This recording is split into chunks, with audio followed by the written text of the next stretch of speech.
Hello and welcome to Fermi Questions, Part 2. Okay, so we have our object dimensions, we have our classroom dimensions, and so I put those in. The first thing I want to do, so that's like those are just the input. The first thing I want to do is find the volume of the larger, and then I want to find the volume of the smaller. The problem is that I can already see is that this is in feet and this is in inches. And it's a lot easier to convert to make them, they have to be the same units before we can divide. And it's a lot easier to convert before we find the volume than it is afterwards. So we're going to go ahead and convert classroom size to inches.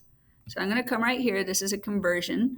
And I'm going to make it use the conversion function. So I go equals convert, open parentheses. I know that's fast, but I have a 5-minute time limit on these little videos. So yeah. Okay, so the first thing it wants is the number. So I'm going to click on 30, comma, and then it says, okay, from what unit? Well, I'm going from feet, so I'm going to go quotation marks, FT for feet, into quotations, comma. Now it says to what unit? So I'm going to go quotations, IN for inches, quotations, close parentheses, enter. So 30 feet is 360 inches, which makes sense because that's 30 times 12. Right next to it, I'm going to type inches.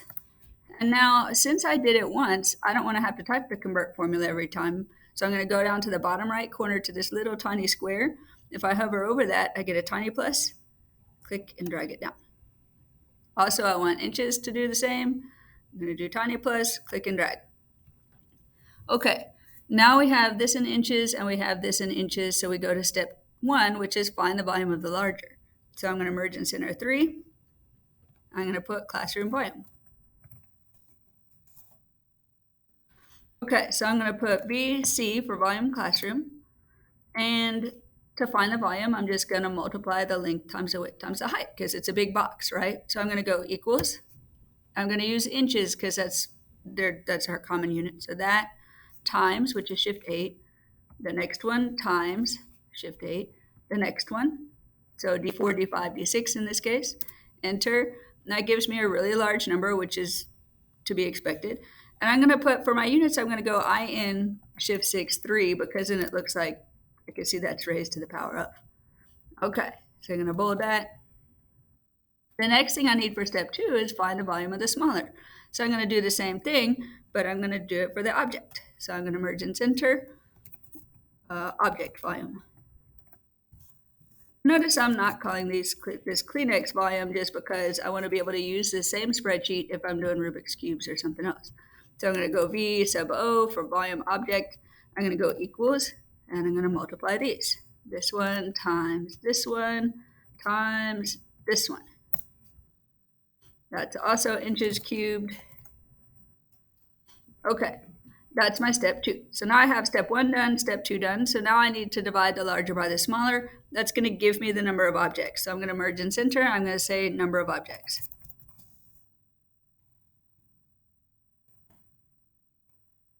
And so my number of objects, I'm going to put objects, is equals.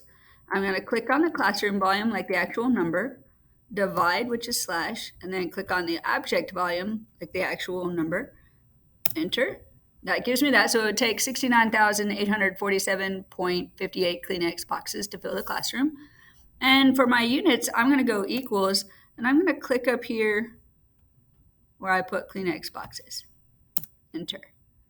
So that's my answer if I'm asking how many. But my actual question is how much would it cost? And for that, we need one more piece of information. So up here in the input part, I'm going to put unit price. And I might put it actually right here. Unit price. And I'm not really sure how much that costs. Let's say it's $2.98 for a box of Kleenex. Yeah, you have to check that. I just made that up. Okay, and also notice how like I kind of want a space. You don't have to have a space, but let's say you wanted a space.